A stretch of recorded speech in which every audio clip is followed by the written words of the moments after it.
Bonjour à tous, je suis Sylvia et je vous accueille sur Naturel, le podcast des éditions Alpen qui vous donne des conseils pour votre santé. Vous entendrez nos auteurs et spécialistes vous présenter leurs conseils et leurs astuces pour vous aider à prendre soin de vous au quotidien. Bienvenue chez Naturel. Virginie Salicetti-Vartagnan, bonjour, bienvenue sur notre podcast. Alors, vous êtes diplômée en psychologie de l'Université de Bordeaux et vous êtes auteur de livres sur la santé et le bien-être. Vous avez d'ailleurs signé de nombreux livres aux éditions Alpen, dont le livre « Le régime cétogène ». Alors peut-être pour commencer, vous pourriez nous expliquer en quoi consiste exactement ce régime cétogène ? Oui, avec plaisir, parce que c'est un régime quand même qui est très particulier, dans le sens où, tout d'abord, il faut quand même préciser qu'il existe depuis de nombreuses années, oui, puisqu'il est né en 1921. Et en fait, il consiste à consommer beaucoup de matières grasses, c'est-à-dire jusqu'à 90%, peu de protéines, quelques protéines, jusqu'à 8%, et surtout très peu de sucre, puisqu'on ne dépassera pas les 2%. D'accord. Alors pour info, dans notre alimentation quotidienne, les calories que l'on avale proviennent de 50% des glucides, 35% des lipides et de 15% des protéines. C'est dire le décalage qu'il y a entre le régime cétogène et notre alimentation habituelle. Et en fait, ce régime cétogène, il est basé sur la façon qu'avaient nos ancêtres de s'alimenter il y a plus de 10 000 ans. Donc rien n'a été inventé, Il est vraiment basé sur leur alimentation. Le but de ce régime, en fait, est de mettre l'organisme en état de cétose. Alors, c'est-à-dire, quand l'organisme est en état de cétose, il est obligé d'utiliser les lipides, donc le gras, et non plus les glucides, tout ce qui est sucre, comme source d'énergie. Parce que c'est vrai que logiquement, l'organisme puise plutôt dans les glucides pour se fournir en énergie. Alors là, c'est l'effet inverse. Comme on lui fournit beaucoup de lipides, il va puiser dans ces lipides pour se fournir en énergie. Alors, c'est pas forcément très évident, parce qu'aujourd'hui, quand même, il faut savoir que dans le monde entier, la consommation de sucre est de 95 kilos par an et par individu. C'est énorme. Énorme. Je vous dis ça pour que vous compreniez que le régime cétogène n'est pas un régime naturel. Oui. Ça va à l'inverse de nos habitudes, en fait. Alors, le fait de mettre notre organisme en état de cétose, ça permet de brûler les graisses tout en préservant la masse musculaire. Mais surtout aussi, ça permet de sécréter moins d'insuline, donc de stocker moins de gras. Voilà. Donc ça, c'est pour vous expliquer en 2 mots le régime cétogène. Ensuite, il faut savoir qu'il existe 2 types de régimes. Le régime 4 par 1, qui lui consiste à apporter 4 grammes de lipides pour 1 gramme de non-lipides. Donc je rappelle, les non-lipides, c'est tout ce qui est glucides et protéines. Et le régime 3 par 1, qui lui consiste à apporter 3 grammes de lipides pour 1 gramme de non-lipides. Alors cette version, le 3 par 1, est un petit peu plus facile à appliquer. Et c'est souvent cette version-là qui est choisie dans un cadre thérapeutique. Parce que on va le voir après, je vais vous expliquer après, mais c'est vrai que le régime cétogène peut être utilisé à la fois pour maigrir, mais aussi pour des raisons thérapeutiques. D'accord. Justement, j'allais vous demander quels sont les bénéfices de ce régime particulier. Alors donc, en dehors du fait de perdre du poids de façon considérable et significative, le régime cétogène a fait ses preuves en prévention, mais aussi en traitement de certaines maladies. Premier lieu, c'est un régime qui était très populaire jusqu'à la Seconde Guerre mondiale pour traiter les épileptiques. Et en fait, ces vertus sont un petit peu tombées dans l'oubli par la suite,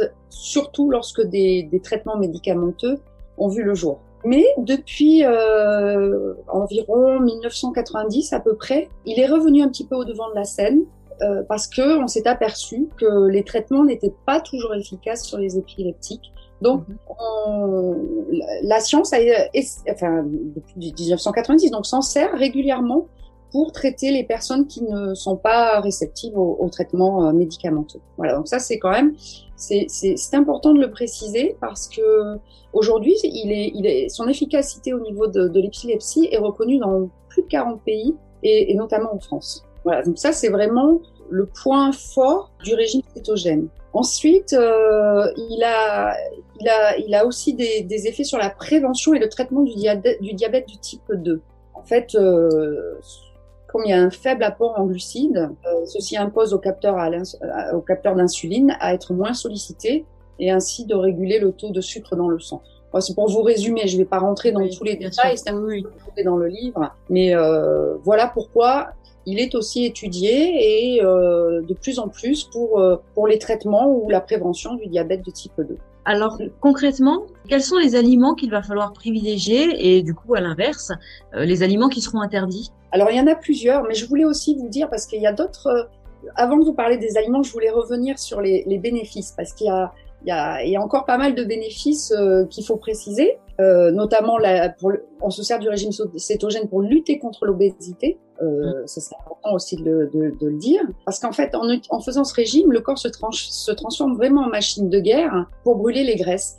Donc du coup, ça permet de faire maigrir. C'est important de dire. Et en plus de traiter de l'obésité et de prévenir l'obésité, il va avoir un effet considérable sur les triglycérides et le cholestérol qu'il faut éviter d'avoir en trop grande quantité. Ensuite, c'est aussi un régime, grâce à ces oméga 3, qui peut prévenir de certaines maladies inflammatoires et notamment de maladies cardiovasculaires. Mais surtout, ce qu'il y a aujourd'hui, c'est qu'il y a de plus en plus d'études. Alors, bien sûr, on en est encore au stade expérimental, mais beaucoup d'études essaient de prouver les bienfaits du régime sur la prévention et aussi sur le traitement de certains cancers. D'accord. Alors, pourquoi? C'est pour ça, excusez-moi, je vous ai coupé, on revient un peu, mais en fait, on sait aujourd'hui que les cellules cancéreuses ont besoin de sucre pour se développer, pour survivre et pour se développer.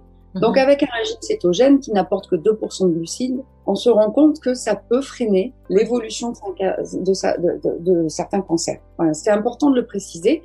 Et en dernière chose, encore beaucoup d'études sont en train de se pencher sur les bienfaits de ce régime au niveau de maladies dégénératives telles que Alzheimer et Parkinson. Donc, bien sûr, tout ça est encore à titre expérimental, mais ça, c'est important de le préciser quand même. Ouais. On comprend effectivement que la nutrition a vraiment son importance du coup dans le traitement et la prévention des maladies. Absolument, et de plus en plus. Et surtout aujourd'hui, avec tous ces aliments transformés que l'on consomme, qui sont pas très très bons. Voilà. Alors du coup, concrètement, quels sont les aliments qu'il faudra privilégier et donc à l'inverse, les aliments qui seront interdits? Alors c'est un petit peu difficile de vous faire une liste exhaustive des aliments à privilégier parce qu'ils sont très très très nombreux. Mais ce que je peux vous dire, c'est que les aliments clés de ce régime sont tous les aliments qui ont un faible taux de glucides. Voilà. Aujourd'hui, c'est facile de trouver les aliments qui ont un indice glycémique très faible. Vous les avez sur Internet, dans mon livre aussi. Je peux vous dire que, on va dire que la viande a une part très importante dans ce régime, puisque c'est un aliment qui est très riche en protéines et qui est faible en glucides, voilà. Les poissons gras aussi sont à privilégier. Alors eux, c'est le rapport en oméga 3 qui sont importants. Mais l'élément vraiment phare de ce régime, j'ai envie de vous dire que c'est l'œuf. Voilà, parce que l'œuf, il a des protéines, des lipides, et ces protéines et ces lipides sont de très très bonne qualité. Donc c'est vraiment l'élément phare à utiliser le plus souvent. Après, il y a les produits laitiers, mais là c'est un petit peu plus... faut faire une sélection quand même, parce qu'ils ne sont pas tous bons à consommer. Il vaut mieux privilégier la crème, le mascarpone, vous voyez, le fromage, au détriment du lait. Le lait va avoir un petit peu trop de glucides pour être dans ce régime. Alors ensuite, ce qui choque aussi dans ce régime, c'est que on évite les fruits et les légumes. Alors pourquoi? Parce que les légumes, on se doute pas, mais il y en a beaucoup qui ont un taux élevé de glucides. Et alors les fruits, on n'en parle même pas. Donc c'est vrai que dans ce type de régime, c'est vraiment ce qu'on essaie d'éviter. Voilà. D'accord. Mais ensuite, alors, je peux vous dire aussi ce qui est à bannir, c'est vraiment les pommes de terre. Les pommes de terre strictement interdites. Les farines de blé aussi sont interdites. Mais bon, là, en ce qui concerne les farines, c'est plus facile à remplacer parce que vous avez la farine de soja, la farine d'amande, il y a des solutions. Voilà, en gros, c'est ce que je peux vous dire aujourd'hui. Dans le livre, vous avez vraiment, vous avez les aliments autorisés, les aliments conseillés et les aliments interdits. C'est vraiment très précis. Alors, est-ce que tout le monde peut suivre ce régime et aussi, est-ce qu'on peut suivre ce régime sur du long terme? Alors oui, j'ai envie de vous dire que tout le monde peut le suivre, enfant ou adulte, malade ou en bonne santé. Oui, tout le monde peut le suivre, mais dans la pratique, il va être différent en fonction de votre mode de vie, de vos objectifs et de vos besoins en fait. Après, il y a quand même des cas particuliers notamment les personnes qui vont souffrir de troubles du métabolisme, telle une affection du foie, vous voyez. Ensuite, il y a toutes les femmes enceintes. Là, il est vraiment à bannir. Voilà. Il faut éviter de pratiquer ce régime dans ces cas-là. Ensuite, j'ai envie de vous dire que si vous êtes atteint d'une quelconque pathologie, il est nécessaire de demander l'avis de votre médecin avant de démarrer. Ça coule de source. Mais bon, on peut le pratiquer à long terme, oui. Il y a pas de souci. Mais à partir du moment où, alors, si vous voulez le pratiquer sur un long terme, là, il est vraiment nécessaire d'être suivi par un médecin quand même. D'accord. Parce qu'il faut quand même vérifier qu'il n'y ait pas de problème derrière, voilà, de carence. Donc, c'est important de se faire suivre quand même par un médecin si vous voulez le pratiquer à long terme. Une fois que le corps est adapté à l'état de cétose, j'ai envie de dire que ça peut durer plusieurs jours, plusieurs semaines sans difficulté. Parce que le plus difficile, c'est cette adaptation à l'état de cétose. Ça dure quelques jours. Après, une fois qu'on a passé cet état de cétose, c'est vraiment... Ça roule, c'est devenu un mode alimentaire plus qu'un régime, vous voyez. C'est un mode de vie. On va plus parler de régime, on va parler de mode de vie. Moi, je connais plein de gens autour de moi qui le pratiquent depuis des années, ce régime. Parce que pour eux, ce n'est plus un régime, c'est un mode de vie. Limiter ou réduire ou abandonner le sucre, c'est quelque chose pour eux qui est nécessaire. Ils se sentent mieux comme ça parce que je pense qu'aujourd'hui, il y en a pas mal qui ont essayé d'arrêter le sucre et pour l'avoir testé, on se sent quand même beaucoup mieux quand on ne mange pas de sucre. Mais bon. Alors, quand il est pratiqué comme un moyen thérapeutique, comme on l'a vu notamment pour les épileptiques, il a une durée qui est variable. En fait, de quelques semaines, il peut aller de quelques semaines jusqu'à plusieurs années. Ça, c'est en fonction aussi des résultats espérés.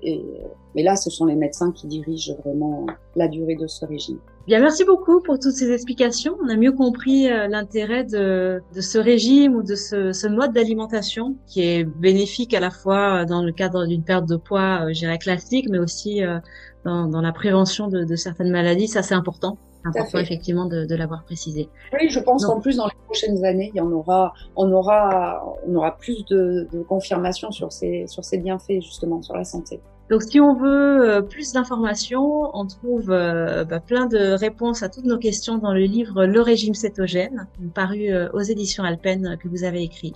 Merci beaucoup Virginie et à très bientôt. À bientôt. Au revoir.